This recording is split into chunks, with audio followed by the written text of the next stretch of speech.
plan to give him those kind of baskets at the hoop. Now here's Nash. His last outing, he had 8 points, and he gets it to go. And early on, they've been nearly perfect from the floor. Just the one miss here on their first 5 attempts. Levine dishes to Parker. And he drops in the layup off the glass. Parker's got 6. Good ball movement. He put that pass in the ideal spot, right where it needed to be. And it's Bryant in the corner. And stolen by Pekovic. And the Cavaliers pushing it up now. Here's Parker, and fouled hard that time. He'll get to the line and shoot 2. That's on Paul Pierce. No question, he got bumped on that shot. Yeah, the officials didn't need to talk that one over. It was obvious. Well, for Jabari Parker in his rookie year, not the kind of NBA career start that he wanted. Played great. Was probably the rookie of the year up until the time he was injured, blowing the knee and cutting his season short. A great call. He definitely would have had a great chance. Really just made a transition seamlessly. Very efficient as a rookie before that injury, but which was a really tough thing to watch for anyone as he was showing so much promise early on in his career. And for Parker, he could have been in the Rookie of the Year running with this play, scoring just over 12 points a game and shooting almost 50% before the injury ended the season. The shot by Pierce will not go. Man, that is a missed opportunity right there. And he'll be the first to tell you, Greg, that's one he should have knocked down.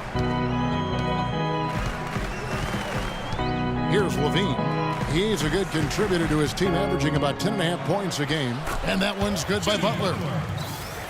And even in the short glimpses of last season, you could see that Parker was the real deal. I mean, he had no problem finding ways to score.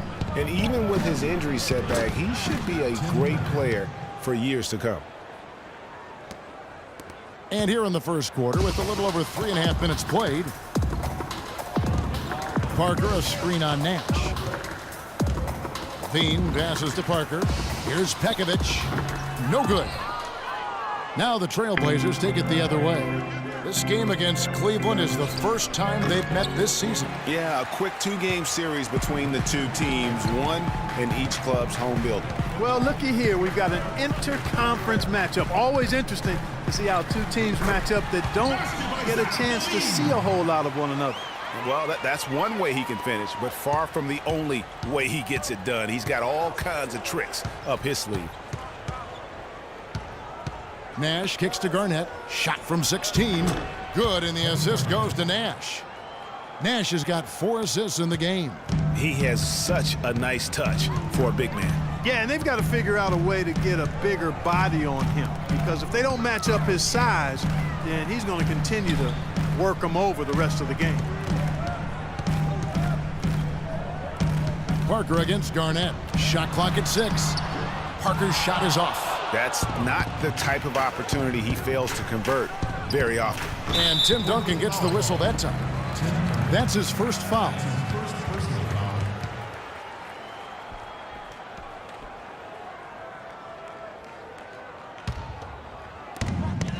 Cavaliers leading. Levine kicks to McDermott. Parker outside. Butler on the wing. Jacks up a 3. Cleveland gets it back. Kobe with the steal. To the middle. That's good from Paul Pierce on the assist by Bryant. Kobe's got his 3rd assist on the night. And the crisp passing has opened things up for them offensively. 10 straight points off assists. That's very impressive, and it also makes the game easy and fun to watch. Here's Pierce, powered down with both hands. His ball distribution tonight just as good as it gets. Yeah, it sure has been. I mean, all you have to do is look at the numbers. There's no lying in those totals. Boy, this game is off to a flying start. Yeah, we're seeing some high-octane offense from both sides in this one. Here's Nash, following the basket by Doug McDermott. The 8-footer. Rebound by Parker. Cleveland's gone 1 of 2 from long range in the first quarter. Here's Levine. Feeds it to Pekovic. Passes it to Butler. From the arc, 6 to shoot. That's good. 8 points for Doug McDermott.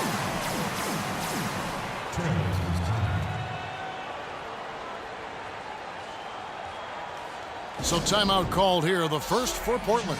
They put up a nice win against the Bucks in the last timeout. And even in hostile territory, as they were that day, they had no jitters at all. I mean, the confidence kept growing as the shots kept falling. And they were falling big time. I mean, from the top to the bottom of that roster, everybody was locked, loaded, and spraying jumpers. Catching up on the changes for Cleveland. Plumlee comes in for Nikola Pekovic, and Smart subbed in for Doug McDermott. The Cavaliers leading by 3. In that one spot the Cavs did struggle with last year was help off the bench. They were last in the league in bench scoring. Now here's Smart. 17 points for him last game against Miami. Yeah, but I also thought the rebounding was impressive. He got some huge boards in that game. And off there, he misses his first shot of the night. Trailblazers trail by 3. Cavs not scoring with a lot of their bench. A big part of that is they just didn't go to their bench very often. Well, you talk about the Cavs and the bench near the bottom in total bench minutes played. The bench didn't have a lot of firepower, didn't shoot the ball well, and considering they got limited minutes, oftentimes struggled to find any kind of rhythm out there. Okay, time now for an injury report. And now Doris Burke has an update for us on Jabari Parker. Doris, what's the news? Thanks, Kevin. I just talked with Cleveland's head athletic trainer. He told me that it doesn't look too serious. If he were to miss significant time, it would really hurt this team that depends on him for so many things. Guys, time will tell. All right, Doris, and hopefully everything works out for him. You know, pro trainers have so much available to them at their disposal. If it's nothing serious, he'll be back. That's a shot he's got to hit. You don't get many looks better from that range. And the basket is good.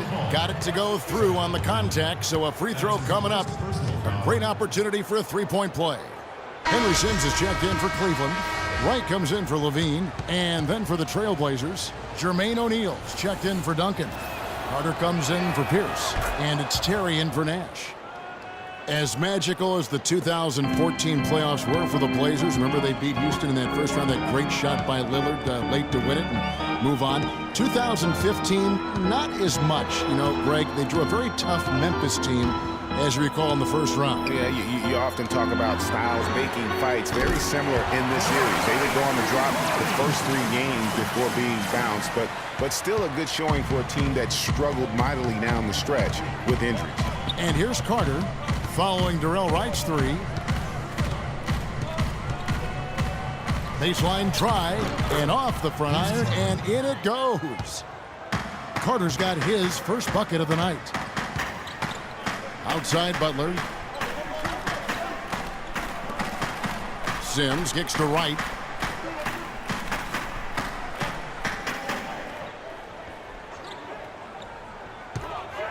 He dishes it to Sims.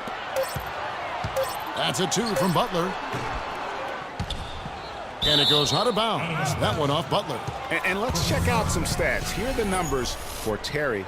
He's averaging 8 points, 4 assists, and 2 rebounds. And this is the kind of strong, steady play you like to see. He's earning his keep and helping them win games. And guys, they're finally getting the consistency they wanted to see from him. Look for that to continue. O'Neal dishes to Terry.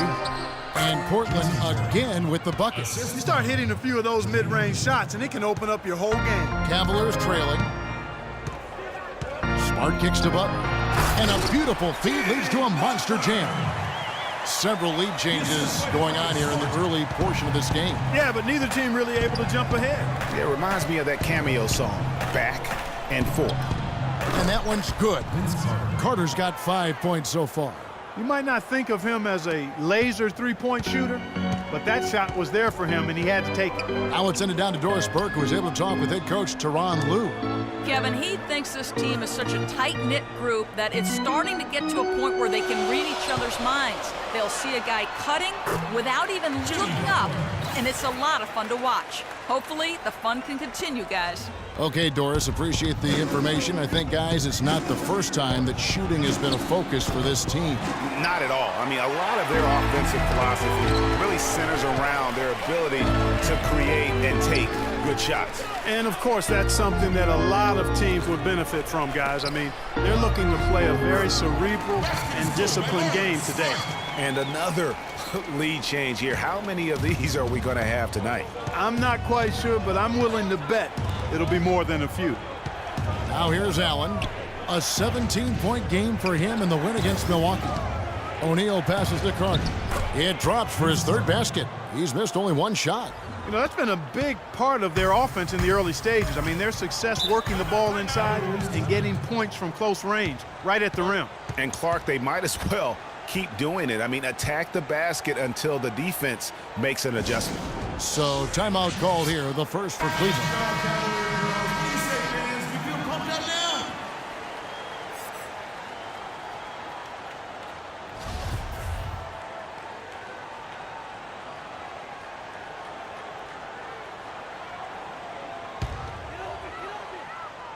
Here's Smart. He averages more than 12 points a game. That's some dependable production. And he gets the bucket. Guys, what a tight start to the game this has been. You know what? Can you believe there have been 7 lead changes already, guys? Wow. And it's still in the first half. This could be a wild one. Free throw drops for Wright. Well, you go back last season, the Cavs had a very slow start to the year. Not surprising. They had a lot of new faces and people they were bringing together. Clark, it didn't look like the powerhouse they would end up being as we saw. Well, you know, they were kind of fumbling and bumbling around in the 5th and 6th spots in the East for the first half of the season. Made some changes, though, through trade, and that got them going, I think.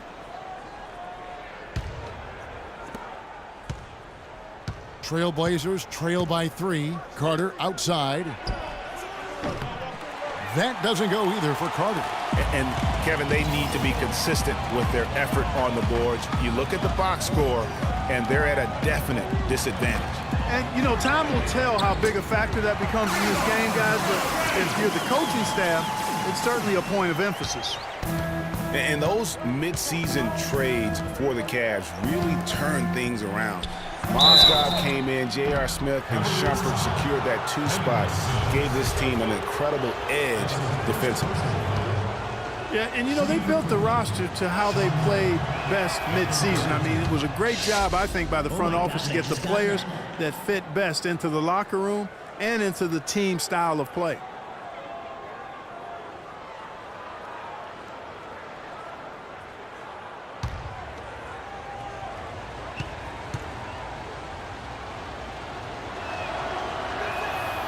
He hits one and misses one, each at the line. Last season, Portland won the Northwest Division and had a good year, certainly, but they had some issues when they were the away team on the road and away from the Rose Garden. They had some problems. Yeah, actually played under 500 on the road, Kevin. Something you rarely see out of a team that wins 51 games. Trailblazers trail by 5. Now 8 seconds separating the 2 clocks. Drains it from beyond the arc. Carter's got 10 points in the game. Great quarter for him at the offensive end, trying to will his team back in the game. Right side, Butler.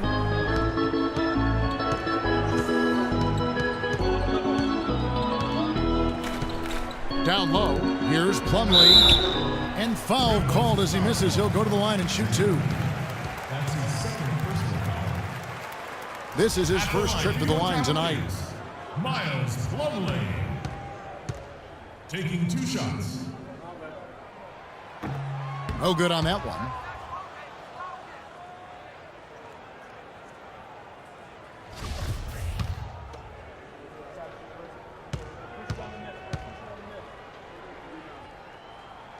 And the second free throw, good.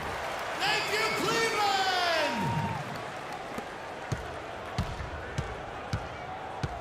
Terry with it.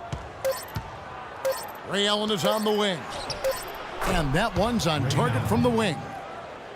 Allen's got 7. Plenty of offense in this closely contested first quarter of play. Cavaliers lead by 1. It's the NBA on 2K Sports from Quicken Loans Arena.